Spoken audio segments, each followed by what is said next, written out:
చేస్తారు కాబట్టి ధైర్యంగా అభివృద్ధి చేస్తారు.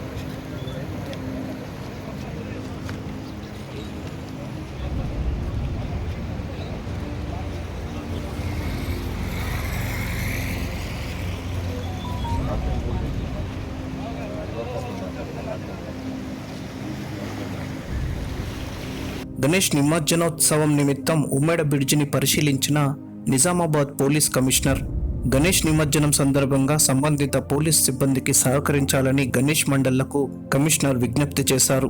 నందిపేటలోని ఉమ్మడి బ్రిడ్జి వద్ద ఏర్పాటు చేసిన గణేష్ నిమజ్జన స్థలాన్ని సందర్శించిన Nizamabad police commissioner IPS P Sai Chaitanya భద్రతా ఏర్పాట్లు, ట్రాఫిక్ నియంత్రణ, ప్రజల రాకపోకలు, నిమజ్జనం కోసం ఏర్పాటు చేసిన క్రెయిన్లు, లైటింగ్ మరియు వైద్య సదుపాయాలపై ఆయన ఆరా తీశారు. నందిపేట్ సబ్ ఇన్స్పెక్టర్కు పలు సూచనలు చేసిన పోలీస్ కమిషనర్ నిమజ్జన కార్యక్రమాన్ని శాంతియుతంగా, ఎటువంటి అవాంఛనీయ ఘటనలు జరగకుండా కట్టుదిట్టమైన భద్రతా చర్యలు తీసుకోవాలని పోలీస్ కమిషనర్ ఆదేశించారు.